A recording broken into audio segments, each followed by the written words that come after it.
MZTV. Actually, something pretty cool happened today.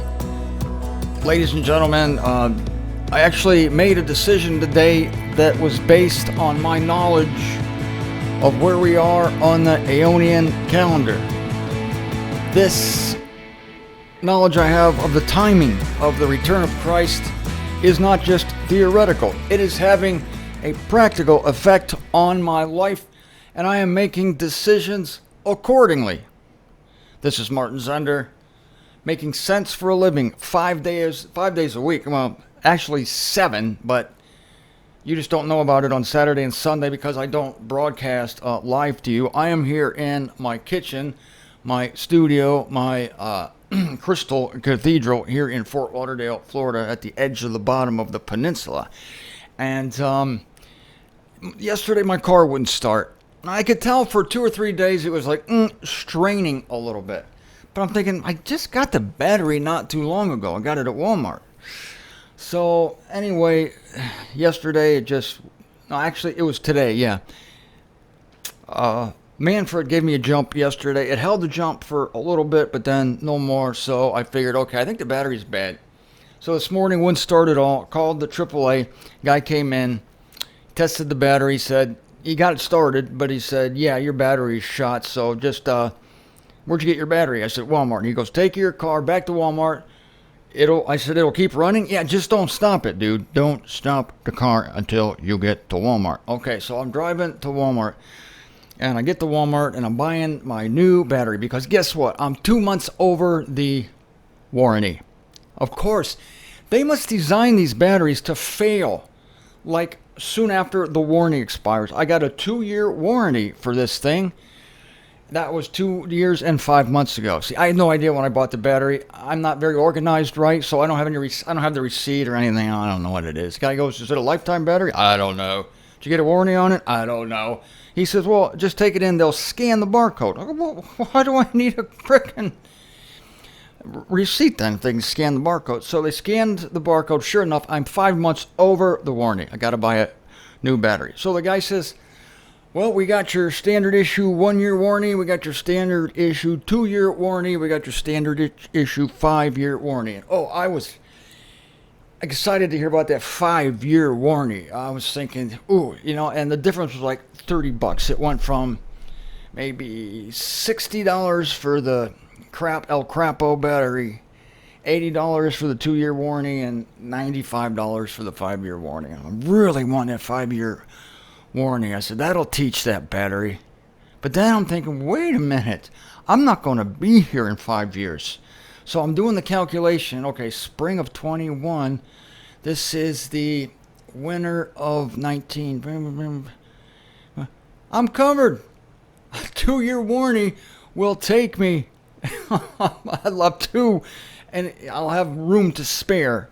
I believe, the snatching away before the tribulation. So I said, give me the 2-year warranty, please. And of course, they had no idea what I based my decision on. I didn't tell them. But after I did that, I was kind of tickled.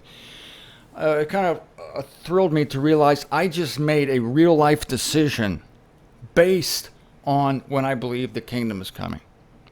I saved money. You're going to save lots of money if you start making decisions based on the kingdom coming in the spring of 2028, the tribulation starting in the spring of 2021, and us being snatched away before the tribulation starts in the spring of 2021. Yes, I'm going for it. I rolled the dice, baby. It's not that much of a roll of a dice. I don't know for sure about this, of course, the timing, but I am pretty sure. So there you have it. Let's talk about the new covenant. But before that, I want to thank everyone who contributes or has contributed or is contributing to this work. You're backing the right horse. This is the largest voice on the internet of the salvation of all message, of the gospel of Paul especially. This is the only YouTube channel that puts it all together. The eons, the sovereignty of God, the two evangels, the salvation of all, correct understanding of death. I mean, it's all here. And thanks to you, I've got 11 books written, 400 newsletters, 1,400 videos on YouTube, which is more than, I would say, 95% of people on YouTube. That's a lot of views. I got told that even by people who had a lot of views. They're saying, 1,400? Dude, that's amazing. Well, it's because of you. You are backing the right horse. And I know if I was giving money to someone to keep doing what they're doing, I would want to hear that it's successful. I would want to hear that my money is going to a good cause and that things are happening. I mean, if I could share my emails with you, I get emails all the time it would seem to me overly self-serving if I published all the gushing emails that I get, but it is amazing. It's just flabbergasting, and new people coming in all the time. According to my statistics on YouTube, I get like 39 new subscribers every month. This is incredible. I'm almost up to 3,000 subscribers. I got 2,960. And I've gotten 500,000 views in the last year. So you're back on the right horse. Thank you for that. As I told you before, I don't make any money from my books. I mean, very, very little money. That money goes into the company to keep the website up, and I give away more books than I sell. That's a fact. Just ask Kelly. She's the business manager, and you're giving away more books than we're selling. That's what I'm doing because I want people to have this information. I'm not in this to get rich, and you know that. So thank you for supporting me. And if anybody is not supporting and they want to, you don't have to. You don't have to. You can listen to the show for free. You can read my 400 newsletters for free. I have 500 audios, 400 newsletters, 500 audios, 1,400 videos, and 11 books. Everything's free except the books. You do have to buy the books because it costs us money to print them. But I don't make any money from the books. I make money to keep going, to keep doing this, to keep the lights on, to keep my computer running, to drive my car, to get this new battery so I can tell you this great tale. That comes from the generosity of you. It comes from the saints. And I love it when God does it that way. It's a little harrowing at times because it's just, of course it's uneven by nature because it's a freelance thing. And God takes people out, brings people in. It's just a living, breathing entity. If you want to be part of that entity, I will put a link down here to how you can contribute to this operation. Okay? There are several different ways. As I always say, I've never required a contribution. Never. You're not obligated at all to me. But I've also never turned one down. Never turned one down. Okay, let's talk about the new covenant. Christianity loves the new covenant. They love to talk about it. They get the chills whenever they talk about anything related to Israel. But here's a shock for them, and you'll see it in the title. The new covenant hasn't even started yet. Wouldn't you like to make this statement at a Bible study and be able to back it up intelligently? Well, I'm going to tell you how to do that right now. People think that when Jesus came to earth, that was the beginning of new covenant days. As soon as Matthew wrote the opening strains of Matthew, or as soon as Jesus Christ was born, it's new covenant time. It's not. It's not. Do you remember the verse I gave you from Evansville, Indiana, Romans 15:8? Paul said concerning Jesus Christ that he became a minister of the circumcision, this is Romans 15:8, to confirm the patriarchal promises. That is, the promises God made to the fathers, Abraham, Isaac, and Jacob. Those promises concerned a kingdom. Jesus came not to set up the kingdom because obviously the kingdom was not set up. Obviously, something happened. I think you know what happened. There was a secret administration that nobody knew, nobody had prophesied about, that was to come in, that was to intervene between the announcement of the kingdom with the Messiah on the earth and the actual inauguration of the kingdom in the spring of 2028. Nobody knew about that. So the announcement of the kingdom is not the beginning of the new covenant. Jesus came to confirm it. He says it's still on. God hasn't forgotten about it. The new covenant is still on. But the new covenant, as I record this message to you today, with my car outside with a new battery in it from Walmart, with my $81 battery with a 2-year warranty, which covers me, baby. I don't need any more than that. As I sit here before you today, the new covenant is still future. Let me read you a passage from the book of Hebrews, and I am in Hebrews chapter 10. Let's go to verse 11. And every chief priest indeed stands ministering day by day and offering often the same sacrifices which never can take away sins from about us. Yet this one, capital O, when offering one sacrifice for sins, is seated to a finality at the right hand of God.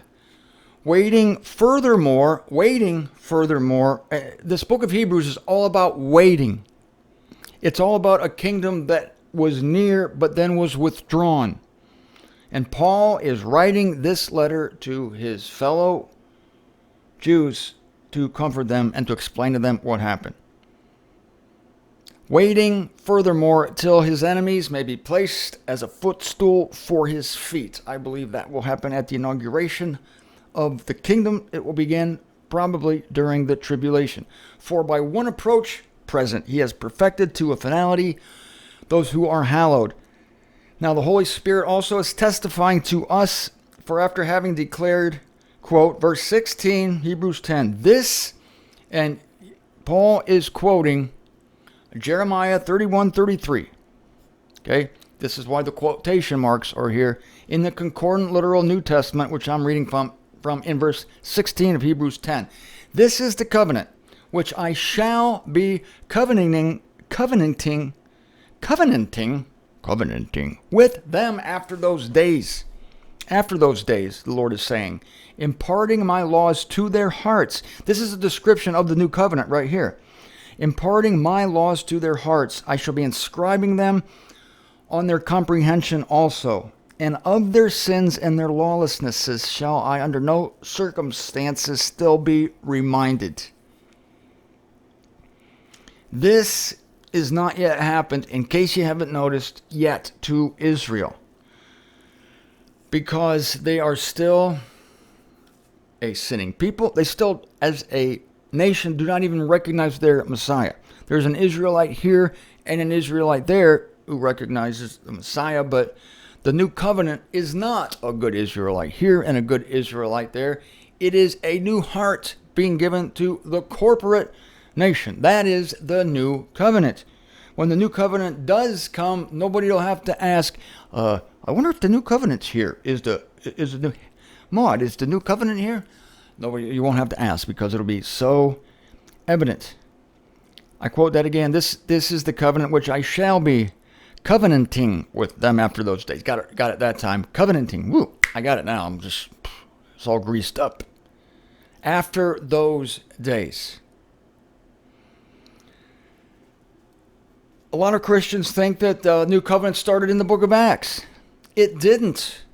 Again, this was an announcement of Jesus as the Messiah. The new covenant can't start unless God puts his law on their hearts. It's going to be a miraculous outflow of the Spirit of God that's going to animate the nation Israel. And at that time, they will be the head and not the tail of all the nations. It will be unmistakable. Peter on Pentecost was announcing it. He was heralding it, because remember what the disciples asked him before he ascended to heaven in Acts 1:6. Are you at this time restoring the kingdom to Israel? Restoring the kingdom to Israel will happen simultaneously and contemporaneously with the inauguration of the new covenant. So the question then begs, is Israel now in the old covenant? That's a great question. The answer is this: no, they're not. Israel's not in the old covenant, and they're not in the new covenant. Then where are they?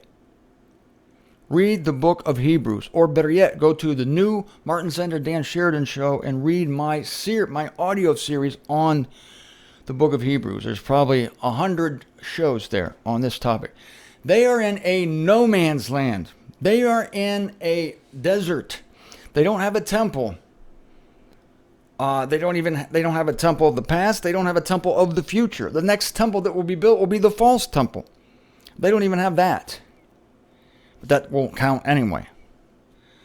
So they are caught. They're in the middle. This is why the book of Hebrews was written, especially chapter 11 talks about the heroes of faith who died having not received the promises. And so the Hebrews are being exhorted in the book of Hebrews to hold fast, to not forsake the assembling of themselves. And that assembling of themselves together in Hebrews 10, was it 10:25? That doesn't mean going to church. It means don't forsake the assembling. Don't forsake God calling from the north, south, east, and west and bringing his true Israel into the land at the end of this eon, at the end of the tribulation. That is the assembling of themselves together. Jesus, when he was on earth, said, how I long to assemble you. Same word used there as is used in Hebrew, as a mother hen assembles her brood, yet you would not. This assembling that they're not to forsake is not going to church.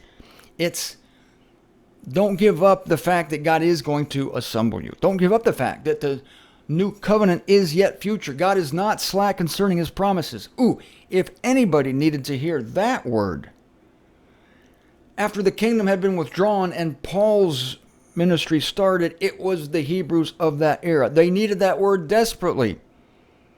Not to forsake it, to hold on to it, and that they would probably die having not received the promises.